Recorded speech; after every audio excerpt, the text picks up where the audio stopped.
교수님이 좋은 발표를 해주셔가지고 뭐 저 같은 그래도 그게 중복되는 부분이 있어서 그런 부분들은 제가 더 이상 설명을 드리지 않고 앞서 말씀 주신 걸로 가름을 하고 저는 가급적이면 한 30분 안에 모든 발표를 다 진행하도록 하겠습니다. 제가 이제 말씀드릴 내용은 둔촌 사상의 개성과 칠곡 광주시 가문 제목입니다.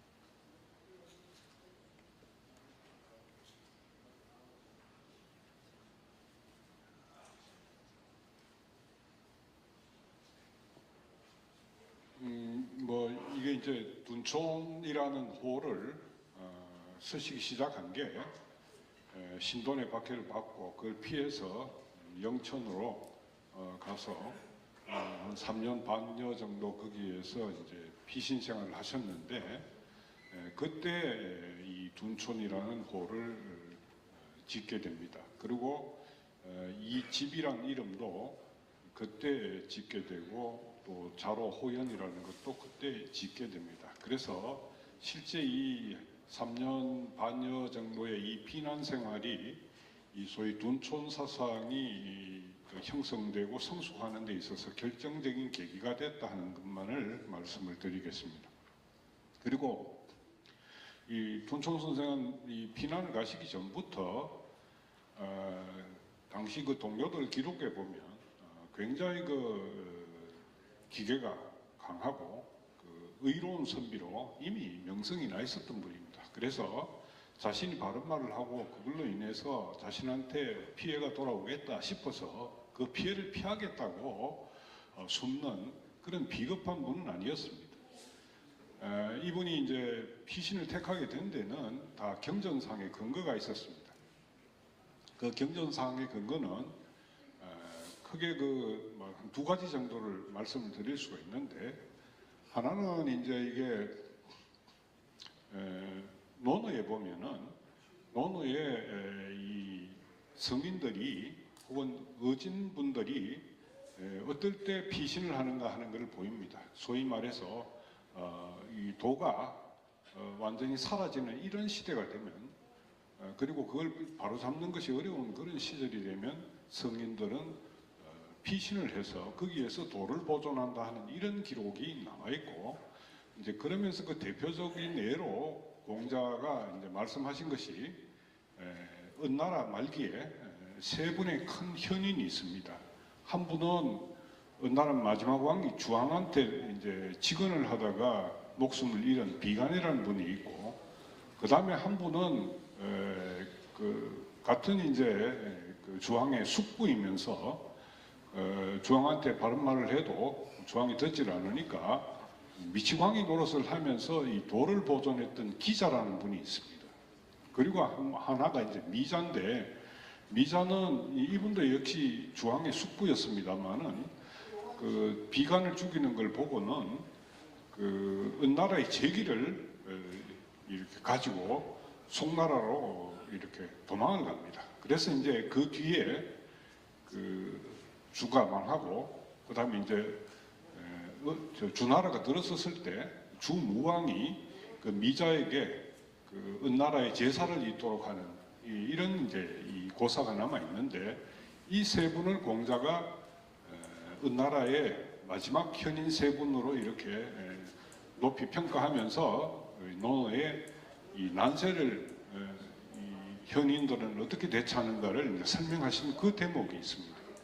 그리고 이제 이러한 그 난세를 대처하는 군자의 도로서 굉장히 구체적으로 군자가 난세에 어떻게 해야 되는가 하는 것을 담고 있는 것이 주역입니다. 이 주역에 보면 천산돈궤가 있는데, 이 천산돈궤에 보면은 난세 군자가 어떻게 처신해야 되는가가 굉장히 구체적으로 제시가 되어 있습니다. 그래서 우리가 사서삼경 이렇게 얘기를 하는데, 이 사서보다 높은 반열에 있는 게 삼경이잖아요. 삼경이라고 할 때 시경, 서경, 역경이죠. 그 중에 이제 하나가 이 주역입니다.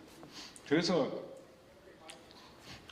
영천으로 피난을 가신 것은 이건 단순히 목숨을 뭐 부지하겠다는 이런 도피라기보다도 경전에 근거한 도를 지키기 위한 능동적 저항이나 실천 이렇게 평가를 해야 되고, 실제 이게 이제 둔촌이라는 호를 갖게 되는 하나의 중요한 이유가 되는 것입니다.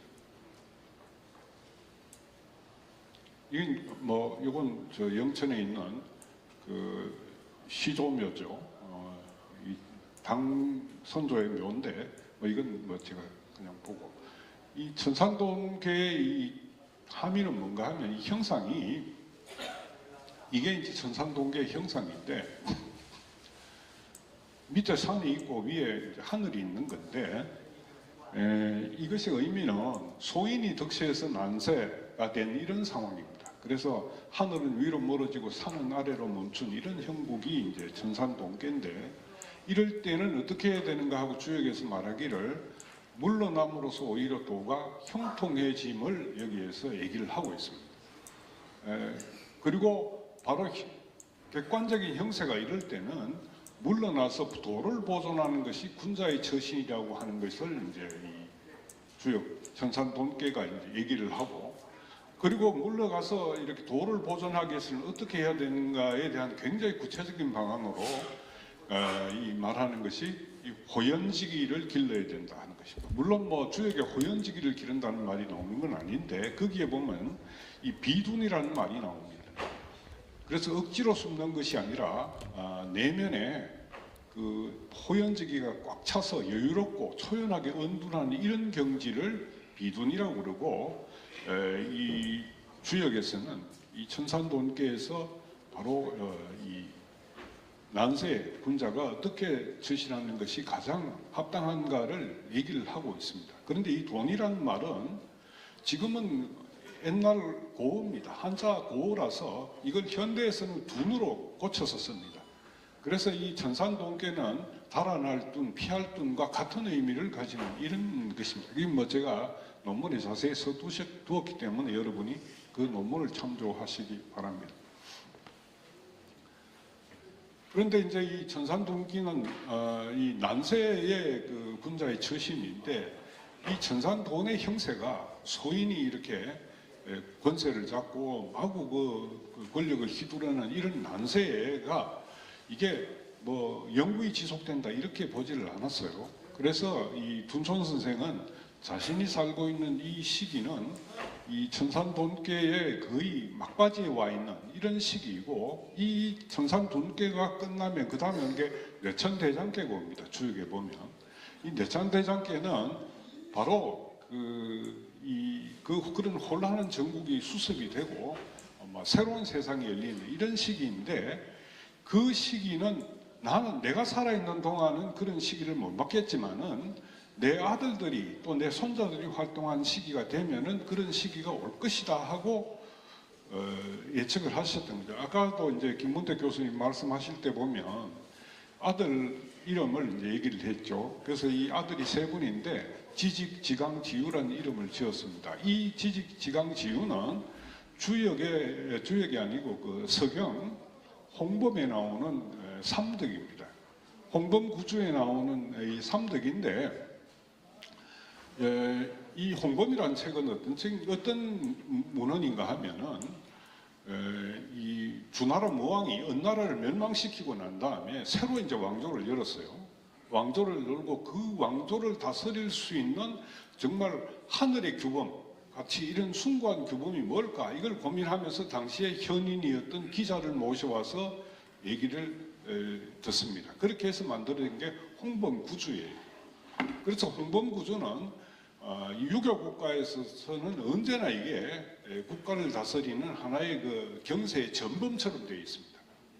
그래서 이것은 말세 나라에 필요한 그 경세법이 아니고 새로 왕조가 개창된 새로운 나라에 필요한 이 전범인데, 거기에 나오는 것이 이 삼덕입니다. 그래서 직강유 삼덕이 나오는데, 이걸로 자제들의 이름을 지었다는 것은 곧 너들 시대가 온다. 이것은 조선이라는 것은 그때는 조선인 줄 몰랐죠.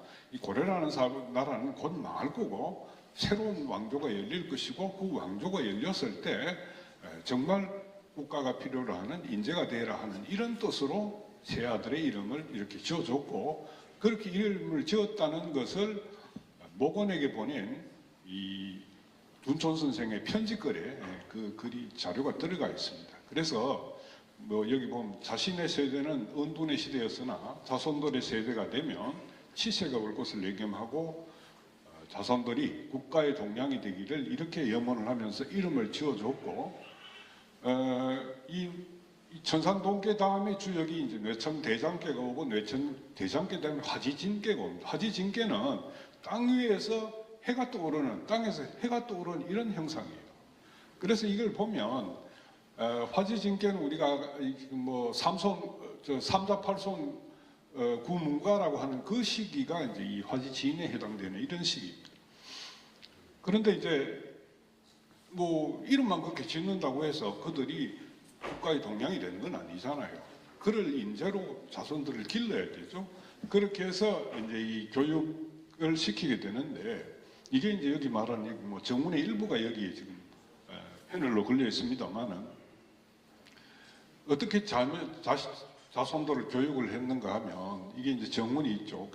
자식에게 금을 채운 광주리를 물려주는 것보다 경서 한글을 제대로 가르치는 것이 진정한 가문의 보배를 전하는 길이다 하는 건데, 경서 한글을 전해주는 게 아니고 가르친다고 했어요. 이 가르친다는 경서에 담겨 있는 건 뭔가 하면 소위 위기제학입니다. 유학의 참된 학문의 방법, 인간답게 사는 것을 가르칩니다. 개인적으로도 그렇고 사회적으로도 그렇고 정말 육아에서 말하는 인간다운 삶을 추구하는 학문, 이걸 가르치는 것이 경서 한글을 가르치는 거다, 이런 얘기를 해요. 그래서 이게 이제 소위 말하자면은 수기치인을 가르치는 건데, 이 정문의 뒷부분이 지금 여기는 빠져 있는데요. 이 정문의 뒷부분에 가면 이렇게 얘기를 하고 있어요. 우리 집안의 보배는, 그리고 이게 대대로 지내줄 가보는 무엇인가 하면 청금이다, 이렇게 얘기했어요. 이 청금이라는 말은 청렴과 금소 이 말입니다. 청렴은 사회적 관계에서, 사회생활에서 도의를 충실하게 지키는 것을 청렴이라고 하고, 금이라는 것은 자기 마음에서 일체의 무력을 이겨내는 이러한 것을 금이라고 합니다. 그래서 내가 마음에 물욕이 없고 이렇게 깨끗할 때 사회적 관계에서 청렴할 수 있고, 그리고 이 청금할 때 비로소 뭐가 보이는가? 육아에서 말하는 위기지학을 할 수 있는 기초가 된다. 위기지학 뭐 이렇게 하면서 성자, 공자의 말씀, 뭐 성인의 말씀, 요순의 말씀을 공부한다고 하지만 그게 네 마음에 들어가느냐? 기본이 돼 있어야 된다. 그 기본이 뭐냐? 기본이 청금이다. 그래서 청렴과 금소가 바탕이 되지 않으면 위기지학은 안 되는 거고, 이렇게 하면 아무리 공부를 해도 네가 국가의 동량이 될 수가 없어. 이게 둔촌의 가르침입니다. 그래서 둔촌은 당시로 봤을 때 자식들을 보통 자기가 안 가르치잖아요. 학문을 할 수 있는 기본만 자기가 가르치고, 그 나머지 학문은 좋은 스승을 찾아서 가르치는데, 후배 중에 제일 아끼고 사랑했던, 또 후배로서 가장 둔촌을 존경했던 분이 포원정몽주잖아요. 포원정몽주는 고려 말에 소위 도덕의 종장으로 불렸던 분이에요. 그리고 조선에서도 도학의 그 원류로 불리는 분이잖아요. 이분한테 아들 셋을 다 보내서 공부를 시킵니다. 그래서 둔촌의 아들 세 분은 포원의 학문을 고스란히 개성했어요. 그리고 그 포원은 둔촌의 아들 가르치는 것을 굉장히 자랑스럽게 생각했습니다. 제가 이제 이 논문에는 구체적으로 그 자료를 제시를 했는데, 포원이 뭐라고 해놓으면 아들을 놓으려면은, 예? 광주이시 둔촌처럼 이렇게 아들을 낳아서 키워야 된다, 이렇게 얘기를 했어요. 그래서 당대 최고의 스승이라고 할 수 있는 포원 밑에서 기초가 탄탄한 둔촌의 아들들이 가서 공부를 하니까 마치 이지직이 아까도 얘기를 했습니다만 과거 시험에서 차석으로 합격을 했던 거죠. 그래서 이 훌륭한 인재들이 나오게 되는 겁니다. 그래서 이 둔촌의 그 학문과 포원의 학문을 개성했던 그 후손들이 이지직이고 이지직의 그 후예가 이제 이 인손이잖아요. 이 둘째죠.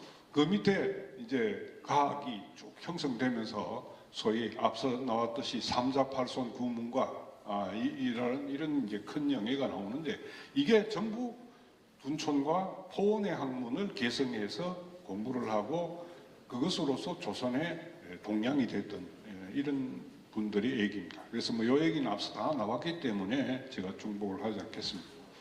그래서 이게 이제 저 영천 시조묘 앞에 세워진 이 비석이죠. 당금 문벌에 가장 성한 것은 광주이시가 최고다 하는 성현 용제총화에 나오는 그 구절입니다. 이게 이제 이런 학문으로부터 비롯돼 나왔다 하는 것이고요.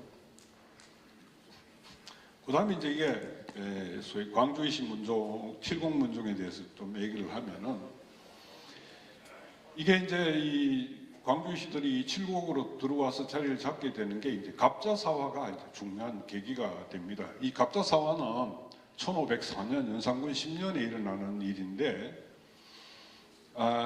이게 이제 연산군의 생모가 이제 그 폐비가 되고 사약을 받은 윤씨였잖아요. 이 폐비 윤씨에 대한 이제 복수를 한 게 갑자사화였는데, 당시에 그 폐비 윤씨한테 사약을 들고 갔던 이제 형방성지가 이세자였습니다. 이세자는 소위 그 이극감이죠. 그래서 이 소위 팔극이라고 했을 때 제일 맞이가 이제 극배고 둘째가 극감인데 그 극감의 장자가 이세자였어요.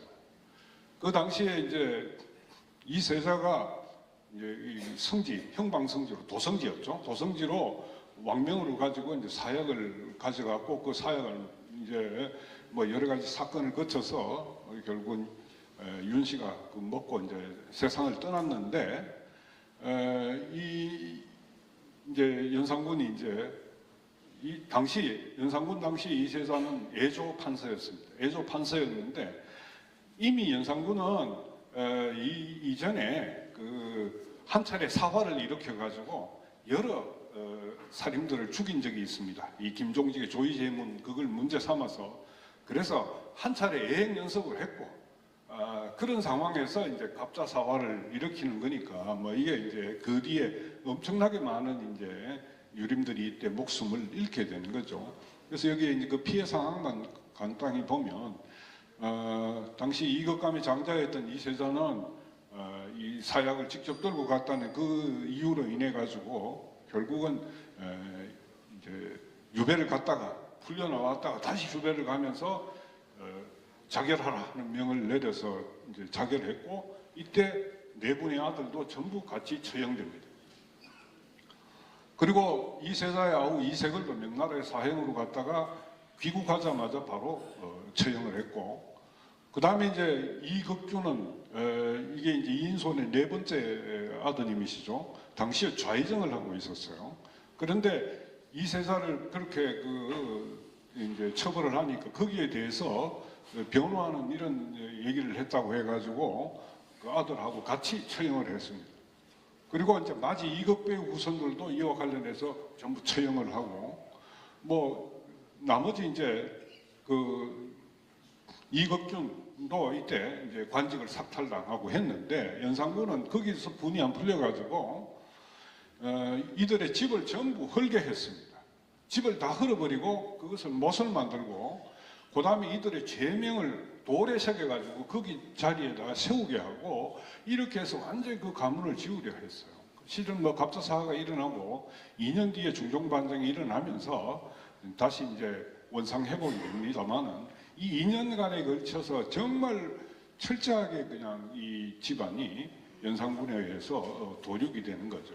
그 연산군의 입장에서는 이세자가 사약을 들고 갔지만은 당시에 광희팔극이라고 해서 광주이신 문중에 그 소위 팔극이 조정을 쥐락펴락할 만큼 위세가 있었으니까 실은 뭐 이때 물론 갑자사화 때 광주이시만 피해를 입은 게 아니고 여러 성씨들이 같이 피해를 입었습니다만 연산군이 생각할 때는 이게 제일 주범이다 이렇게 이제 생각을 했던 거죠. 그리고 이제 그 후손들도 전부 이제 살아남은 그 손자들, 이런 이들은 전부 서인으로 강등을 시켜서 영국의 관직에 못 나가게 하고 각 고을에 전부 이렇게 쫓아보내서 거기에서 역을 지는 진짜 이 서인으로 이렇게 만들었던 거죠. 그래서 뭐 이 자세한 사항도 논문에 있으니까 여러분이 참조하시기 바라고요. 그런데 이 처음에 사약을 들고 갔을 때 그 집안에서 나온 얘기가 연료실 기술에 기록이 되어 있습니다. 거기에 보면 그 도성지로서 사약을 들고 갔다는 얘기를 듣고 그 집안에 그 한 어른이 아 이제 우리 집은 이제 막 가문이 이제 끝났구나 이렇게 생각했다. 왜냐하면 성종의 세자로 연산군이 세자가 될 건데 세자가 되면은 왜 알아도 이걸 나눠야 될 거고 그렇게 되면 복수를 안 하겠느냐 하는 거예요. 그런데 연산군은 그 성종은 철저히 자기 그 아들이 자기 모친이 그렇게 비극적으로 죽었다는 걸 알지 못하도록 이렇게 주변에서 얘기 못하도록 막으면서 키웠는데, 그리고 도덕적으로 참 착한 사람이 되도록 이렇게 키웠는데 연산군이 어릴 때부터 하는 짓들이 굉장히 그 좀 불길했어요. 성종이 굉장히 사슴을 아꼈는데 활로 그 사슴을 쏘아서 죽인다든가, 자기 아버지가 가장 아끼는 사슴을 말이 자기가 활로 쏘아 죽인, 이거는 보통 얘기가 아니잖아요. 그래서 그게 조정에 문제가 되고 대신들한테 또 막 그렇게 자기를 가르친 스승에 대해서도 막 그렇게 패득한 짓을 하고 해가지고 이미 이때 이런 모습들이 조정에서 문제가 되기 시작했는데, 이걸 보고 집안에서도 걱정하기 시작한 건데, 이때 이극견 좌동래 공께서 이거 보통 일이 아니다 하는 생각을 하고 성주 목사를 내려오셔가지고 계실 때 이제 둘째 아들 이지를 여기에 혼인을 시켜가지고 우갓에 머물게 했습니다. 그러고 난 뒤에 얼마 지나지 않아서 갑자사화가 일어났고, 그 갑자사화를 보면서 이지는 칠곡에 완전히 은거하다시피 있으면서 이제 입향조가 됐고, 그리고 이제 여기에 그 뿌리를 내리면서 이 지역 살인들과 혼인 관계를 맺고 또 그들의 학문을 받아들이고 하면서 영남 살인으로 재경훈구 세력에서 이렇게 전환하는 이런 하나의 중요한 계기를 마련했던 겁니다.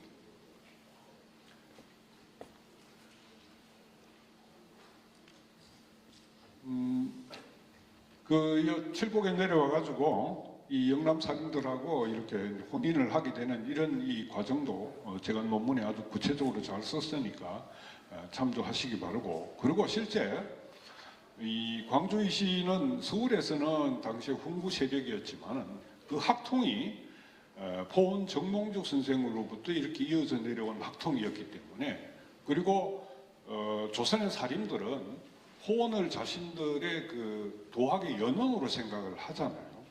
그리고 실제 팔극 때 오면 특히 그 이세자 단계에서는 그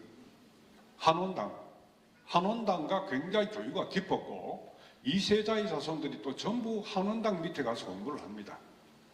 그래서 이 광주이 씨는 세력으로 나누면 훈구 세력이었지만은 이 학통으로 보면은 호원으로부터 한원당으로 이어져서 이렇게 퇴계로 내려오는 이 영남도학의 맥과 계속해서 교류가 있고 그 밑에 가서 같이 공부를 하고 그 학통을 전수하는 이런 전통을 가지고 있었어요.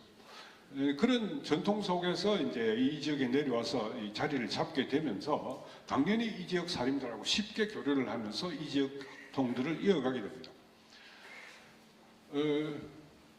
그래서 이제 여기 와서 이제 입향적으로부터 4대 만에 현손 때 이제 석담 이윤우가 나오게 되는데, 이때 이제 이 지역에서는 보면 퇴계가 이 지역에 자리를 잡고 소위 우리가 오늘날 퇴계학이라고 하는 학문을 이때 일으키게 되는 거죠. 그리고 퇴계학이라는 학문이 처음으로 이렇게 제대로 정형을 갖추었을 때 그 최초의 전파지가 성주가 됩니다. 성주가 되는데 왜 그런가 하면 퇴계 문인 중에 금계 황준양이 성주 목사로 내려와가지고 퇴계 선생의 학문이 이제 드디어 제대로 체계를 갖췄으니까 이걸 영남 지역에 퍼뜨려야 되겠다 하고 여기에다가 학교를 짓습니다. 그게 녹봉정사라고 하는 학교인데 이 녹봉정사를 짓는데 가장 앞장섰던 것이 바로 석담의 윗대입니다. 윗대. 석담의 부친대에서 그래서 녹봉정사를 짓는데 크게 세 가문이 이제 선발이 돼서 그 임무를 담당하게 됐는데 그 중에 제일 중심 역할을 했던 것이 석담의 그 이제 선대인데 이 진짜경자 할아버지가 그 역할을 맡아서 하게 됐죠. 그렇게 되면서 녹봉정사가 여기 생기면서 녹봉정사는 건물 이름 하나하나까지도 다 퇴계가 직접 자문을 해서 이름을 짓게 되는 이런 일종의 서원처럼 만들어진 것이 녹봉정사입니다. 그렇게 해서 이 가문의 학문에 이게 이제 포원정몽주와 둔촌 이 집으로부터 내려온 이 학통에 퇴계의 학통이 결합하게 되는 거예요. 그리고 그걸 그렇게 결합시킨 분이 석담 이윤우입니다. 석담 이윤우는 이 퇴계의 직전 제자 한강 정구의 고제였죠. 그러니까 한강 정구의 학문을 정통으로 개성한 게 석담 이윤우인데 한강 정구는 바로 퇴계 밑에 가서 공부를 했던 퇴계 4대 제자 중에 한 분이죠. 그래서 이 석담대에 오면은 이 둔촌으로부터 내려오는 이 과학과 영남의 퇴계학이 이게 완전히 융합되는 이런 단계로 오게 됩니다. 이게 이제 석담 선생이 세우신 이 감호정사라는 학교고 매운마을에 있는 학교죠.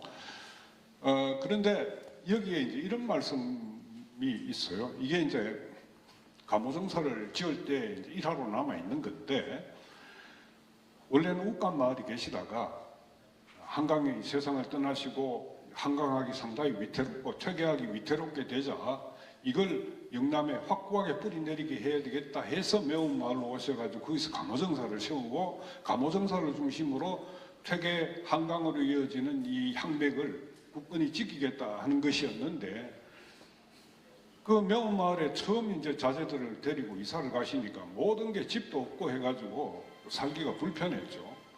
그때 그 이제 이미 뭐 결혼을 한 자제들이 있었는데 이 좀 집부터 좀 넓히고 그 다음에 감호정사를 지읍시다 하니까 그때 이제 이게 그 뭐 얘기입니다.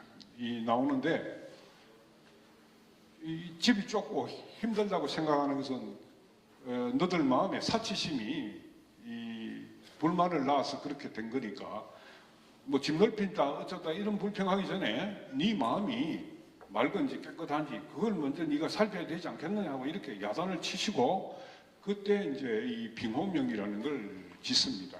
이 빙호명은 한강도 굉장히 중시하셨던 글인데 이게 이제 명문인데 이렇게 돼 있어요.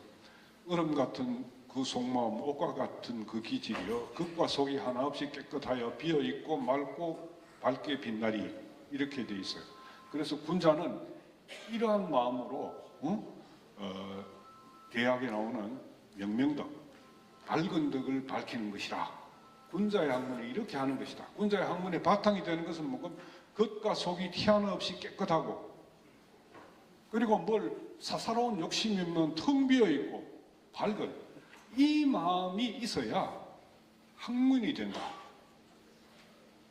이게 우리 둔촌선조로부터 내려오던 우리 집안의 가풍이고 학문이고 이것은 모든 성현들이 다 한결같이 하시던 말씀이다. 소위 청검이라는 게 바탕이 되지 않으면 위기지학이라는 군자의 학문은 있을 수가 없는 거야. 네가 뭐 공부한다고 하는데 집 좁다고 그렇게 타령이나 할 것 같으면 아직 공부 기초가 안 돼 있는 거 아니야. 이렇게 이제 야단을 치시는 게 기록에 명확히 남아 있습니다. 그러면서 그때 하신 말씀이 이거예요. 이게 이제 이건 아니 뭐 뒤에 이제 다른 일화와 관계되어지는 건데 이 석담이 직접 하신 말씀입니다. 우리 집의 중요한 보물은 청백이라 이렇게 얘기했어요. 청백. 이거는 우리 집안이 대대로 물려온 보물은 청백이다. 이게 이제 이 둔촌 정원에 나오는 청금이라는 말의 또 다른 표현이죠. 그래서 탄천 선생이 조선 최초의 청백리로 이렇게 이제 후대에 그렇게 추승이 됐다 이렇게 얘기를 하는데 이 얘기를 합니다. 그래서 우리 집안의 학문이라는 것은 기본적으로 둔촌으로부터 비롯되지만 항목 도맹으로 치면 포원 정몽주와 퇴계로부터 이렇게 이어지는 학문이지만은 그 학문의 가장 기초는 청금이다. 이게 우리 집안에 대대로 내려오는 전통이고 보물이다. 이걸 국보로 삼아야 된다는 말씀까지도 하셨어요. 그래서 이제 이 미수 허목이 뒤에 석담의 묘지명을 썼는데 거기에 나오는 구절입니다. 석담은 대현의 문화에서 이 대현이라는 것은 한강 정구 선생을 말하고 바로 그 한강 선생의 스승인 퇴계를 말하는 겁니다. 그래서 퇴계와 한강의 문화에서 학문을 닦았고 누추한 집에 살면서도 마음을 평안하고 고요하게 가져 외물에 끌려 유혹되지 않았으면 이게 소위 청금을 말하는 거죠. 이 집안의 보배라는 청금을 말하는 거고 도를 지키는데 구참이 없이 하였으되 오로지 학문을 일으키고 그를 숭상한 일에 관심을 쏟았다. 이렇게 얘기를 해요. 이게 조선에서 위기지학을 하는 참된 선비의 모습이다. 이렇게 말씀을 하신 거죠. 그래서 이제 이 석담일가는 연원이 뚜렷한 학문을 했고 연원이 뚜렷한 학문은 포원의 학문을 이었고 퇴계의 학문을 이었다 이 말입니다. 그 다음에 청금은 둔촌에서부터 비롯돼서 대대로 이어져 내려온 이 집안의 하나의 보물이었다는 거예요. 이게 중앙정계의 경랑 속에서도 광주 이시 가문이 도덕적 우위를 지키고 또 영남의 명문가로 또 당대 최고의 문벌가로 이렇게 성장할 수 있는 중요한 토대였다 하는 것을 우리가 이런 검토를 통해서 말씀을 드릴 수가 있습니다. 마지막으로 우리가 이제 둔촌은 그래서 이 둔촌이라는 호가 나오게 된 이 둔도는 이게 그냥 뭐 위협이 오니까 도망하고 피하는 게 아니고 그것이 다 경전에 근거해서 그러한 환경 때에 맞는 소위 시중의 학문으로서 둔촌이라는 호가 나왔던 거고 또 둔촌이라는 덕이 나왔던 거고 둔도가 나왔던 거고 후손들한테서도 꾸준히 뭘 가르치는가 하면 시중에 맞는 그때와 공간에 적합한 유학을 해야 된다. 소위 위기지학을 해야 된다.